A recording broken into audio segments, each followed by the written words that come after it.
네, 수고하셨습니다. 다음으로 이건태 위원님 질의 이어가 주시기 바랍니다. 예, 부천시 병 출신 이건태 의원입니다. 후보자님 지명을 축하드립니다. 화면 좀 띄워주세요.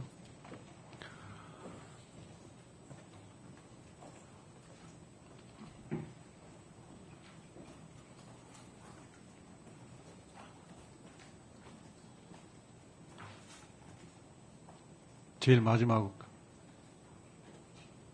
예.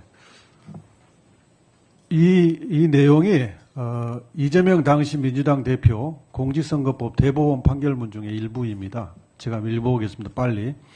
대법원이 이러한 선례의 방향성에 역행하여 선거의 공정성을 내세워 허위사실 공표죄의 적용 범위를 넓히는 해석 방향을 취하는 것은 민주주의 발전의 역사를 후퇴시키는 퇴행적인 발상이다. 특히 이와 같은 해석 방향이 검사의 기소 편의주의와 결합할 경우 민주주의의 정치와 법원의 정치적 중립성에 가해지는 위험은 심각할 수 있다. 이게 법원의 확장 해석이 검사의 기소 편의주의와 결합하면, 재해석을 하면 검사의 검찰 독재가 벌어지고 민주주의는 후퇴하고 사법이 정치화된다는 그런 취지입니다.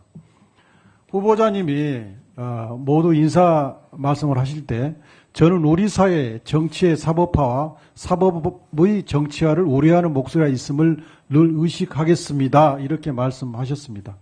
저 대법원의 소수 의견과 저는 후보자님의 이 말씀이 같은 취지라고 이해되는데 맞습니까? 같은 취지입니다. 그렇습니다. 대법원은 인권의 최후 보루이기 때문에 행정부의 일부인 검찰이 정치적 기소를 하더라도 그 피고인은 대법원을 믿고 자신의 인권을 대법원이 지켜주리라고 생각하고 의지합니다. 그런데 이번 대법원은 윤석열 대통령에 의하여 임명된 10명의 대법관이 전원합의체 회부된 지 2일 만에 결심하고 9일 만에 파기환송 판결을 했습니다.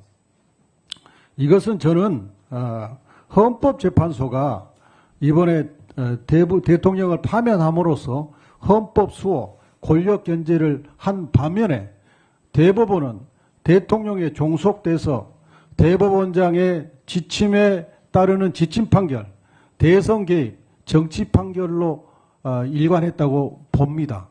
그래서 왜 이런 문제가 발생했느냐? 대법원이 다양화되지 못했다고 보거든요. 다음 화면 좀 보여주실래요? 제일 먼저 화면. 제가 분석을 해봤습니다. 중앙지법 초임은 이른바 법원 임관서열 1위들이 임명되는 자리입니다. 그런데 보시면 대법관의 최근 10년 동안 대법관에 임명된 대법관들의 초임지를 분석해봤더니 44.1%가 중앙지법 초임입니다. 특히 보수정권, 이명박, 박근혜, 윤석열 정권에서 임명된 23명 중에 13명, 56.5%가 중앙지법 초임지입니다. 다시 말해서 이 통계를 보면 얼마나 대법원이 엘리트를 선호하는지, 엘리트 위주로 대법원을 구성했는지를 알 수 있습니다. 이렇기 때문에 이번 10명의 대법관들이 굉장히 완성도가 높은 2심 판결을 깨트리고 정치 판결을 했다고 저는 생각합니다. 2심 항소심 판결문을 보면 항소심 판결은 표현의 자유를 보장하고 여러 가지로 해석이 가능할 경우에는 공소사실에 부합되게 해석하는 것을 경계하는 그런 대법원의 선례에 충실하게 판결했습니다. 굉장히 완성도가 높습니다.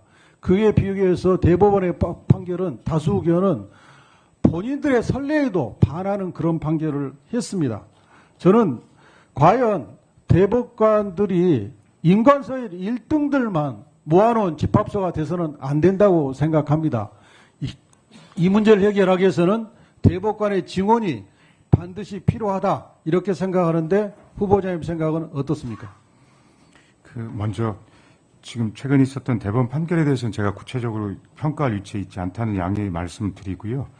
대법관 구성의 다양성, 헌법재판관의 구성의 다양성이라는 것에 대해서는 저는 그 취지에 대해서 적극 공감하고 있습니다. 그 법원 행정처장으로 근무하면서도 그런 부분에 대해서 많은 생각을 가졌었고요. 그래서 이 부분은 어떻게 다양성을 우리가 실천할 것인가에 대해서는 좀 많은 논의하고 해야 된다는 생각에 대해서는 그 점에 대해서는 동의합니다. 그리고 대법원이 저렇게 국민들로부터 불신을 받고 있는 상황, 대법원이 인권의 제보로가 아니라 대통령에 종속되는 이런 판결을 하는 상황을 극복하기 위해서는 국민의 기본권을 보장하기 위한 헌법적 통제가 필요하다. 그래서 재판 소원도 필요하다는 게 제 생각입니다. 여기에 대해서는 어떻게 생각하십니까?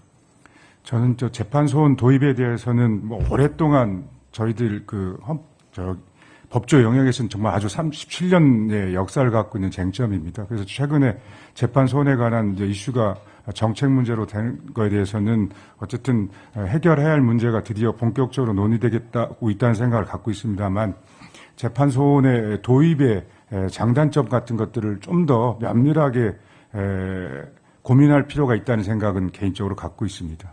가령 그 정도입니다. 네. 예, 인간 성적 1등이 재판 실력도 1등인가? 인간 성적 1등이 사법권 독립 의지도 1등인가?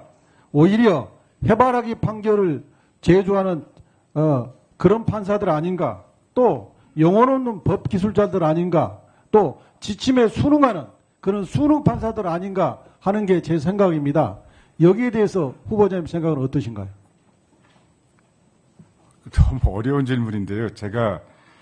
저는 기본적으로 그 인간 성적과 각 대법관과 재판관이 갖고 있는 생각이 연관이 있는지에 대해서 이제 의원님 말씀하셔가지고 좀 앞으로 더 생각을 해보겠습니다만 지금 직답하기는 좀 어렵고요. 다만 저희들이 기존의 법리에 워낙 뛰어난 실력을 갖고 있을 경우에는 좀 더 문제의식을 갖고 있는 데 있어서는 익숙하지 않는 그런 면은 있지 않을까라는 정도는 생각을 갖고 있습니다. 그렇기 때문에 기존 법리에 대해서 좀 더 많은 문제점을 지적하는 주장에 대해서 좀 귀를 열고 고민하는 과정 같은 것들이 혹여나 조금 취약할 수도 있겠다는 생각이 드는데 저 역시도 인간 성적은 좋진 않았습니다만은 그런 과정을 겪어왔다고 말씀드립니다. 네, 수고하셨습니다. 다음으로 최혁진 의원님.